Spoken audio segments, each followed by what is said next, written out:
ओम शांति। आज 31 जनवरी 2022। परमात्मा शिव कहते हैं कि मीठे बच्चे, अब सच की वार्तालाप करनी है। तुम जज कर सकते हो कि राइट क्या है और रॉन्ग क्या है।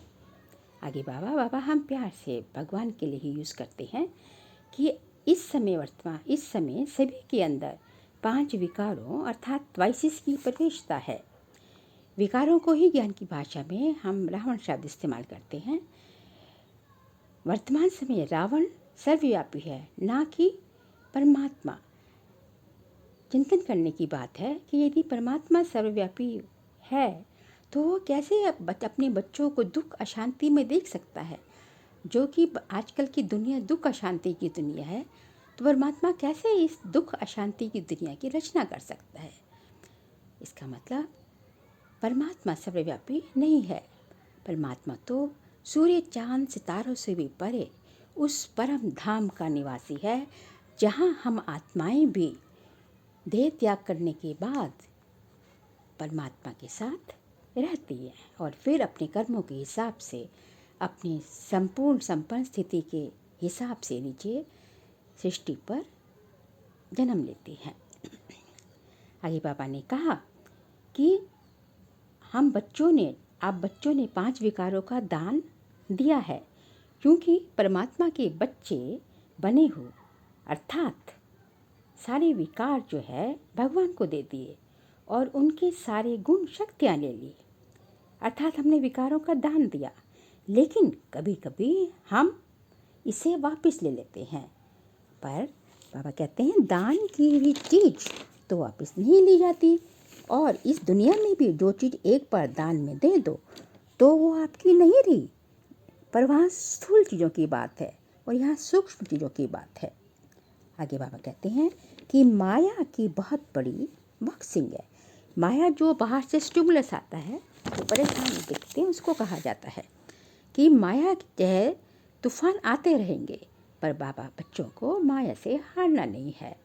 और बच्चे पर माया से हार जाते हैं तो कमज़ोर बन जाते हैं।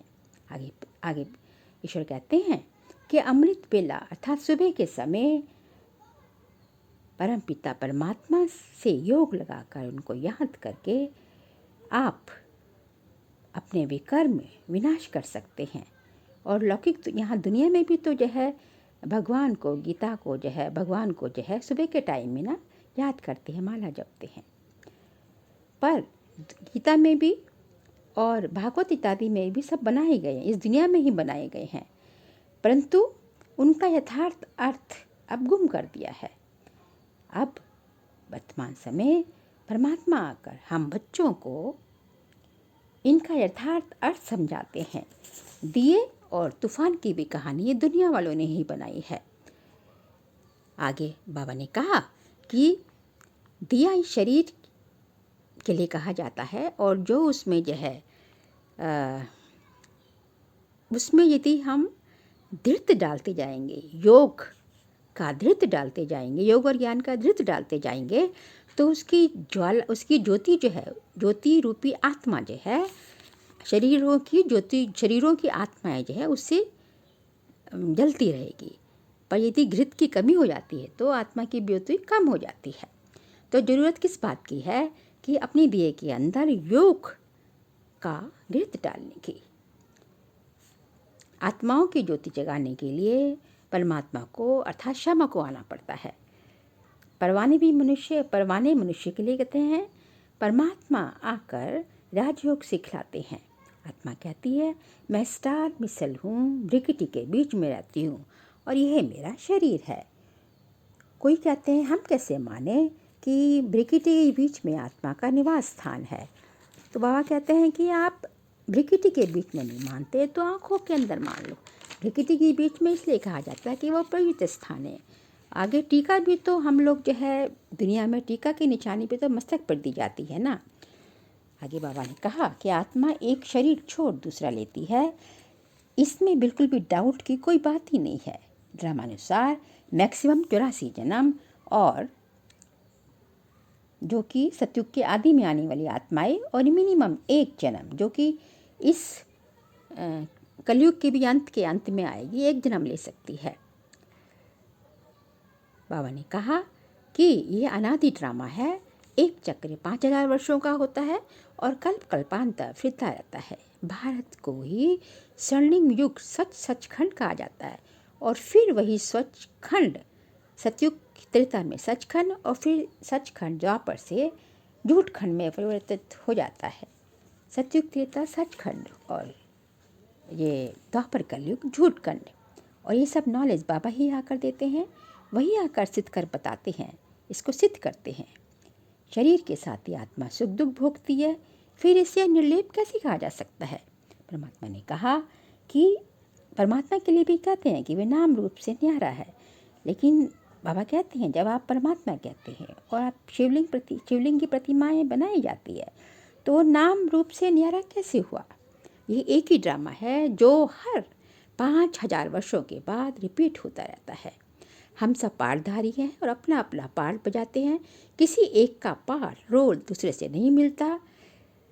परमात्मा शिव इस मनुष्य सृष्टि रूपी कल्प वृक्ष का बीज है, कोई तो बीज होगा ना। और ये वृक्ष अब जड़ीभूत अर्थात नष्ट होने के कागार पर है। भगवान इसका मिसाल कलकत्ता के बरगद के झाड़ से देते हैं, जिसका मेन तना सड़ गया है और बाकी वृक्ष जो है टाल टालियों पर जीवित है। यहाँ भी इस कल्प वृक्ष का, मनुष्य सृष्टि रूपी कल्प वृक्ष का मेन तना अर्थात आदि सनातन देवी देवता धर्म प्राय लोप अर्थात गुम हो गया है और बाकी वृक्ष शेष वृक्ष बाकी अन्य धर्मों पर जीवित है। इस वृक्ष के पत्ते हम सब मनुष्य आत्माएं हैं। भगवान ने आकर हमें स्मृति दिलाई कि अब तुम्हारा पाठ पूरा हुआ और अब वापस अपने घर शांति धाम मुक्ति धाम जाना है। अब इस पुराने कल्प वृक्ष की झाड़ इस समय वर्तमान समय जब परमात्मा आते हैं और तब ये इस पुराने कल्प वृक्ष की झाड़ की नई कलम लगाते हैं। संगम युग पर, संगम युग कहा जाता है इस पुराने कल्प वृक्ष के कलयुग और नए कल्प के सतयुग के संगम पर, जिसको संगम युग कहा जाता है, उस पर इसकी जो है कलम लगाते हैं, नई कलम लगाते हैं और आदि सनातन देवी देवता धर्म की स्थापना करते हैं। बाबा कहते हैं माया रावण के तूफान तो आएंगे, पर हमें उनसे डरना नहीं है, घबराना नहीं है, विचलित नहीं होना है।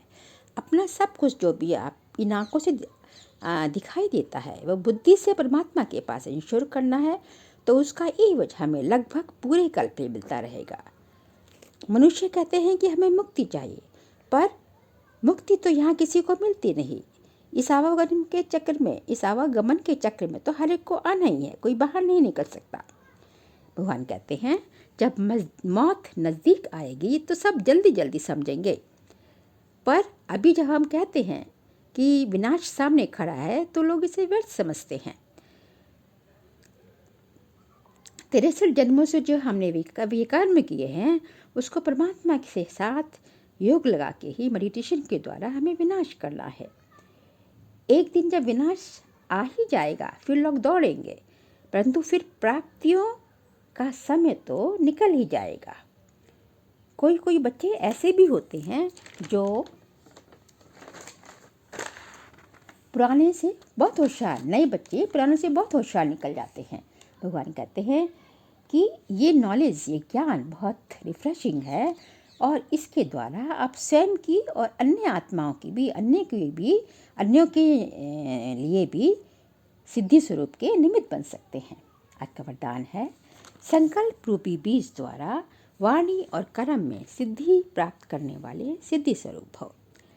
बुद्धि में जो संकल्प यानी थॉट्स आते हैं वे है बीज, और वाचा और कर्मणा अर्थात आपके वर्ड्स और एक्शन बीज का विस्तार है। अगर संकल्प शक्तिशाली होगा तो स्वतः ही आपकी वाणी और कर्म में सहज सफलता मिलेगी, और यदि बीज शक्तिशाली नहीं है तो वाणी और कर्म में सिद्धि की शक्ति नहीं रहती। और जब चैतन्य अर्थात लिविंग में आप सिद्धि स्वरूप बने हो, तभी तो आपके जड़ चित्र अर्थात मंदिरों में जो आपकी मूर्तियाँ इत्यादि हैं उनसे अभी तक भी मनुष्यों को जो है सिद्धि प्राप्त हो रही है। क्यों हो रही है? क्योंकि कभी ये लिविंग में आके इन्होंने ऐसा कर्म किया, ऐसे सिद्धि स्वरूप बने। आज का स्लोगन है, योग अग्नि से व्यर्थ के किचड़े को जला दो तो बुद्धि स्वच्छ बन जाएगी, अर्थात वेस्ट को बेस्ट में कन्वर्ट कर दो। तो आज का अभ्यास ये होगा कि मैं उस ऑलमाइटी का बच्चा मास्टर ऑलमाइटी हूँ, सर्वशक्तिमान का बच्चा मास्टर सर्वशक्तिमान। तो आज सारा दिन यही अभ्यास करेंगे, उसकी महसूसता की, उसकी प्रेजेंस को अनुभव करेंगे कि उस ऑलमाइटी का हाथ मेरे सर के ऊपर है और वो मुझे ब्लेसिंग्स वरदान दे रहा है कि बच्चे सदा खुशी भव, सदा सुखी भव। जो मास्टर सर्वशक्तिमान के नशे में रहते हैं, सारी शक्तियाँ उनकी सेवाधारी बन जाती हैं और वो इंतज़ार करती हैं कि कब तो हमारा मालिक हमें यूज़ करे। शास्त्रों में भी दिखाया है ना कि जब असुरों का संहार नहीं होता था तो आह्वान करते थे देवियों की और देवियाँ शक्तियाँ प्रकट हो जाती थी। तो ज़रूरत इस बात की है कि इस मास्टर ऑलमाइटी के भगवान को महसूस करो।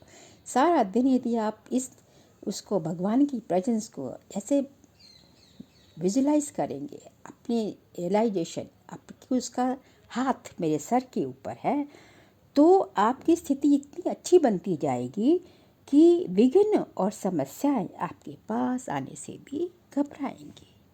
ओम शांति।